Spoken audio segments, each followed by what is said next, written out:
दिन में 800 से ज्यादा लोग गायब हो गए हैं। देखिए, लापता लोगों में 63% महिलाएं और लड़कियां शामिल हैं। 807 मिसिंग में से सिर्फ अब तक 235 लोगों तक ही पुलिस पहुंच पाई है, उन्हीं को ढूंढ कर निकाल पाई है। 572 अभी लापता बताए जा रहे हैं। इनमें 191 नाबालिग गायब हैं। 143 बच्चों का अब तक कोई सुराग नहीं लग पाया है। आंकड़ों से हड़कंप मच गया है और अब सुरक्षा व्यवस्था पर भी गंभीर सवाल खड़े हो रहे हैं कि आखिर इतने लोग कहां गायब हुए हैं। इन तक अभी तक पुलिस नहीं पहुंच पाई है। शिकायतें दर्ज हुई हैं। पुलिस लगातार चप्पे चप्पे पर इनकी तलाशी कर रही है, लेकिन अभी तक भी 572 लोग लापता हैं। 807 मिसिंग में से 235 लोगों तक ही पुलिस पहुंच पाई है, उनको ढूंढ कर निकाल पाई है। इसमें 191 नाबालिग भी गायब बताए जा रहे हैं, जबकि 143 बच्चों का अब तक कोई सुराग नहीं लग पाया है। तो 15 दिनों का ये आंकड़ा चौंकाने वाला है और कई सवाल भी खड़े कर रहा है। सुरक्षा व्यवस्था पर भी प्रश्न चिन्ह खड़े हो रहे हैं कि आखिर इतने लोग लापता कहां हो रहे हैं। ये सिर्फ 2026 की शुरुआत के आंकड़े हैं, यानी कि बीते 15 दिनों के ये आंकड़े आपको बता रहे हैं, जिसमें 800 से ज्यादा लोग गायब हुए हैं। तो लापता लोगों में महिलाओं की संख्या सबसे ज्यादा है। 63% महिलाएं और लड़कियां इन गायब होने वाले लोगों में शामिल हैं। जनवरी के 15 दिन में 800 से ज्यादा लोग गायब हुए हैं। ये बड़ी खबर आपको बता रहे हैं और ऐसे में इन मिसिंग में सिर्फ 235 लोगों का ही अब तक सुराग लग पाया है। उनका ही अभी तक पता चल सका है। 572 लोग अभी भी मिसिंग हैं, जिनकी तलाश पुलिस को है। परिजन भी उनकी राह देख रही हैं, लेकिन अभी तक पुलिस इन लोगों तक नहीं पहुंच पाई है।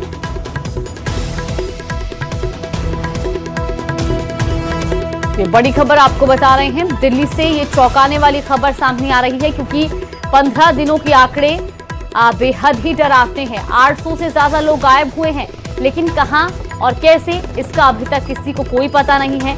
235 लोगों को ही अब तक ढूंढ निकाला जा सका है। इसके अलावा 572 लोग अभी भी नहीं मिल पाए हैं।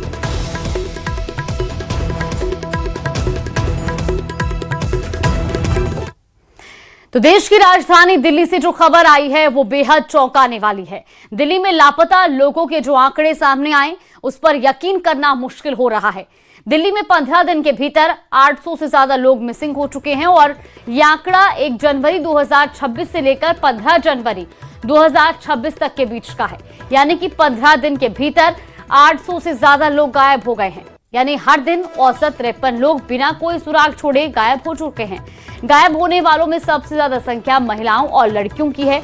800 लोगों में 63% गायब होने वाले लोग महिलाएं हैं और लड़कियां हैं। यानी कि कुल 807 लापता लोगों में से अब तक 235 लोग जो हैं वो मिल गए हैं, जबकि 572 लोग अभी लापता हैं। गायब होने वालों में 191 महिलाएं और 191 नाबालिग और जिनमें से 48 बच्चे मिल चुके हैं, जबकि 143 का अभी तक भी कोई पता नहीं चल पाया है।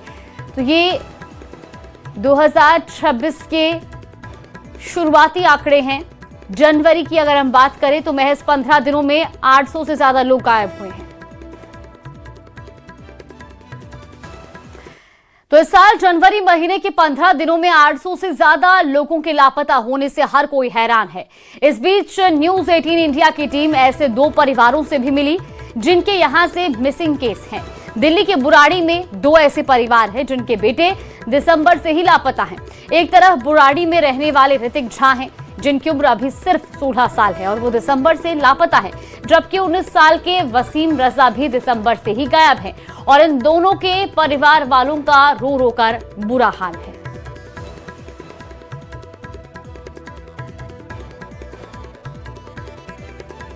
तो न्यूज 18 की टीम दिल्ली के बुराड़ी इलाके में दूसरे पीड़ित परिवार के यहां पहुंची। बिहार के किशनगंज से आए तैमुल हक और रूबी के 3 बच्चे हैं। उनमें से सबसे बड़ा था वसीम रजा। 27 दिसंबर 2025 की रात 19 साल का वसीम घर में सोया था, लेकिन 29 दिसंबर की सुबह वो घर में नहीं था। घर वालों ने खूब तलाश की, लेकिन अभी तक भी कोई सुराग नहीं मिला है। तैमुल हक हैं, सबसे पहले इन्हीं से समझते हैं क्या हुआ था। तैमुल साहब, पूरी घटना बताइए और अभी तक पुलिस का क्या एक्शन रहा। मैं सुबह जब 9 बजे उठा तो देखा कि वो है नहीं, वसीम नहीं है। तो इससे छोटे वाले से पूछा, छोटे भाई से, कि वसीम कहाँ है। तो उसने उसको कहीं गया होगा। उसके बाद फिर हम ध्यान आया कि यहीं पे रखा हुआ रहता था, हारमोनियम रखा हुआ रहता था। तो हारमोनियम उसका नहीं था। तो पता चला कि उसी ने ले गया होगा, हारमोनियम साथ में ले गया। फिर हम लोग निश्चित हो गए कि कहीं दोस्तों के पास गया होगा। ऐसे वेट करते करते रात हो गया, दोपहर हो गया, शाम हो गया, लेकिन वसीम का कोई आता पता नहीं चला। मैं तो ये कहूँगी कि मैं तो था ही नहीं यहाँ पे ना, मैं तो गाँव में थी। अब कैसे कैसे क्या हो गया मेरे को कहाँ पता है, पता ही नहीं है। मुझे जब ये गाँव गायब हो गया था ना, तब बताया था कि ऐसे ऐसी बात है, नहीं आ रहा है। तो हम भी वहाँ पे परेशान हो गए थे। तब मुझे आना पड़ा घर, दिल्ली आके हमने ढूंढा, गली गली तक बहुत ढूंढा, फोटो लेके ढूंढा था, नहीं मिल रहा है।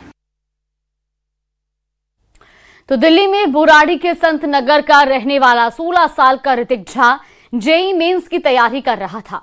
17 दिसंबर ऋतिक की मां ने पढ़ाई के लिए डांट दिया था। ऋतिक घर से नाराजगी में निकला, लेकिन अभी तक नहीं लौटा है। कलेजे के टुकड़े के गायब होने के बाद से ही मां का रो रो कर बुरा हाल है।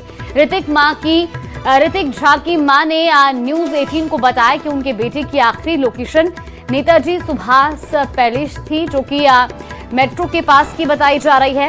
ऋतिक झा की मां ने पुलिस से अपने बेटे को खोजने की गुहार भी लगाई है।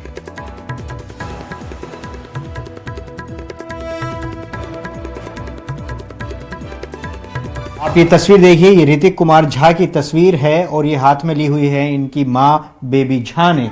और ये ऋतिक गायब हुए हैं 17 दिसंबर को।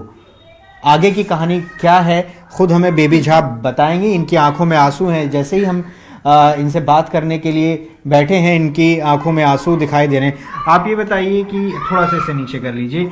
ये बताइए कि क्या हुआ था, कैसे ऋतिक घर से गए और क्यों गायब हुए, कोई बात हुई थी क्या, और कब ये गायब हुए? मैं जो सही है वही बोलूंगी, क्यों मैंने थोड़ा उसको डांटा जो पढ़ाई में टाइम दे, बस इतना ही। घर से निकला, अब कहाँ गया सो अभी तक कुछ पता नहीं चला है। कुछ एनएसपी के मेट्रो तक पता चला है। हाँ। जो है मोबाइल में कैद है, जो एनएसपी के मेट्रो पे चढ़ा है, जो ये लोग खुद जाके वीडियो चेक किए थे, मेरे घर वाला देवर सब। तो एनएसपी के मेट्रो में चढ़ा, वहाँ से कहाँ गए, 7 दिन इधर उधर में लग गए खोजने में। हाँ, फिर डिलीट हो गया मेट्रो का ये। अब वहाँ से मतलब जिस दिन घर से गया उसी दिन आपने डांटा था उसको क्या? हाँ, मैं उसी दिन डांटी थी। जो है सो है, मैं झूठ नहीं बोलूँ। बस उसके बाद पता नहीं चला जो कहाँ गायब हो गया। तो मनोज वाजपेयी की अपकमिंग फिल्म घूसखोर पंडित टीजर रिलीज होने के बाद से ही विवादों में फंस गई है। नीरज पांडे के निर्देशन में बनी घूसखोर पंडित का टीजर जारी होते ही सोशल मीडिया में इसके खिलाफ नाराजगी सामने आ रही है। लोगों का कहना है कि जानबूझकर ब्राह्मणों को टारगेट किया जा रहा है। एक रिपोर्ट देखिए।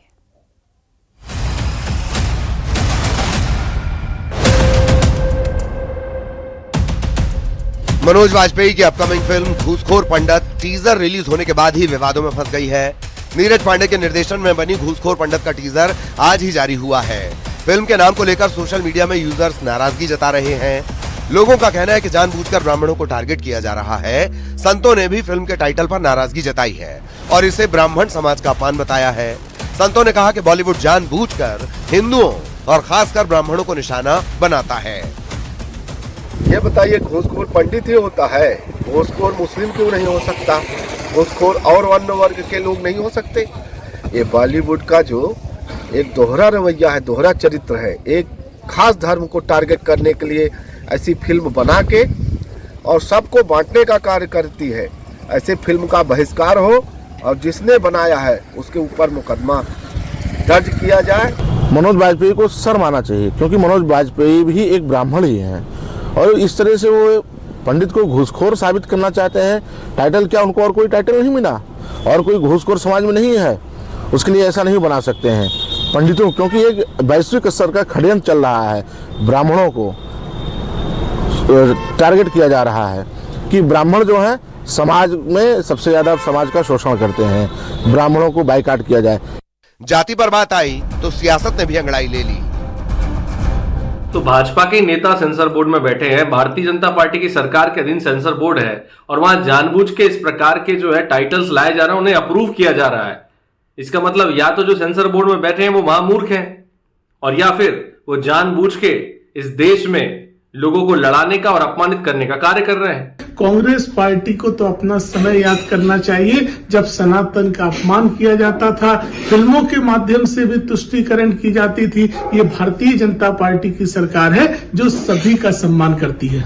बीजेपी ने भी घूसखोर पंडित फिल्म के टाइटल पर विरोध जताया है। बीजेपी प्रवक्ता अवनीश त्यागी ने कहा कि जिम्मेदार लोगों को बेवजह के विवाद से बचना चाहिए, किसी की भी भावनाएं आहत हो ऐसा काम नहीं करना चाहिए। मनोज वाजपेयी ने जो नाम रखा है फिल्म का, ये बेहद आपत्तिजनक है और इस पर जो आपत्तियां हो रही हैं कोई गलत नहीं, क्योंकि इससे एक वर्ग विशेष की भावनाएं आहत होती हैं। तो आहत होने वाली भावनाओं को जिम्मेदार लोगों से बचना चाहिए, जिम्मेदार लोगों को ऐसी गलतियां नहीं करनी चाहिए।